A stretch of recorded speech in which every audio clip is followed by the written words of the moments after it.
Salut et bienvenue dans les tutos fantastiques. Aujourd'hui je vais vous parler d'un animé un peu sentimental pour moi parce que ça m'a fait découvrir les mangas et la culture japonaise quand j'étais toute petite et dont le retour est tout récent. Je veux parler bien sûr de Cardcaptor Sakura.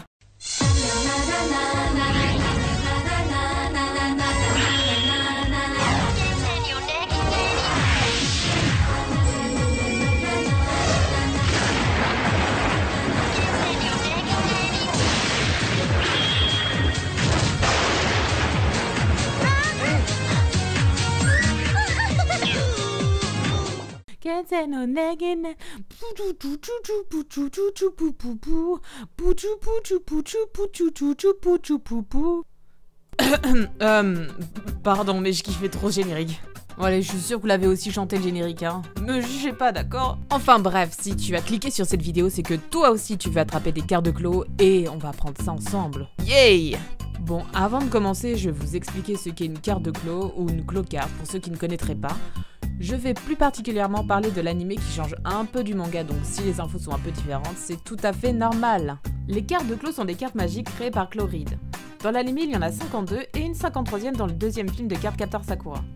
Chaque carte a une personnalité propre et des pouvoirs qui vont avec. À la mort de leur créateur, les cartes ont été scellées dans un livre, protégées par les deux gardiens, Kerobero et Yue, en attendant de trouver un nouveau maître. Alors, il se trouve que le livre se trouvait comme par hasard dans la bibliothèque du père de Sakura. Me demandez pas pourquoi, c'est comme ça. Et intrigué par ce livre, Sakura laissa s'échapper toutes les cartes. Et c'est de là que commence la chasse aux cartes, ouais! Alors, comment on fait? Bon, déjà, tu peux pas partir sans matos là, comme ça, sans rien, ça marchera pas, c'est sûr. Tu vas avoir besoin de 1.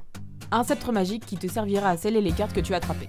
Mais bon, pour ça, il faut être l'élu, et si tu t'appelles pas Sakura Kinomoto, ça va être un peu compliqué. Mais bon, il faut croire en ses rêves.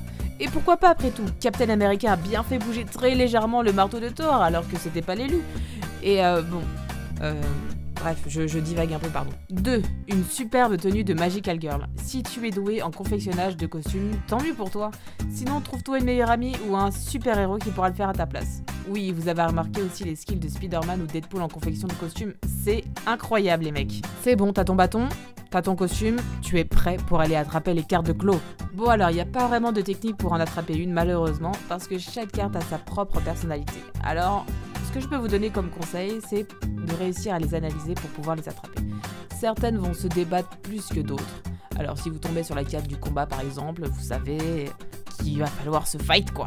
Et d'autres vont se rendre plus gentiment parce que ce n'est simplement pas dans leur nature de se battre, comme la carte de la fleur qui va juste attendre qu'on l'accueille gentiment et qu'on la mette dans son pot de fleurs. Personnellement, ma carte préférée c'est Erase, la carte de l'effacement. Tout simplement parce que son pouvoir est ouf. Elle peut effacer des souvenirs et elle peut aussi effacer des gens de la surface de la Terre. Genre, t'as jamais existé. Alors je suis sûre que quand Claw Reed a créé cette carte, il avait des soucis avec sa meuf. Genre, attention toi, tu vas voir, je vais t'effacer là, bim, j'aurai plus de soucis, je serai tout seul, célibataire et libre comme l'air. Et l'épisode dans lequel elle apparaît est vraiment super cool. Je vous invite à aller le voir ou le revoir si vous le connaissez déjà. Il s'agit de l'épisode 17 qu'on pourrait carrément transformer en film d'horreur en changeant un petit peu la musique et les plans. Genre, c'est Sakura dans le film ça. Non, je ne suis pas du tout fan de films d'horreur. Pas du tout. Oui, bon Angie, nous on veut savoir qu'est-ce qu'on doit faire quand on tombe sur une carte de clos. Ah oui, pardon. Alors là, c'est le moment de sortir ton sceptre magique. Et quand la carte est affaiblie ou prête à se faire attraper, ça marche un peu comme dans Pokémon, oui.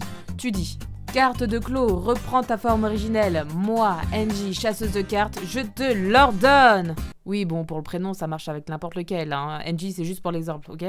C'est une partie super importante parce que sinon tout ce que je viens de vous expliquer, ça ne sert à rien. Il faut faire comme Sakura vous l'a montré.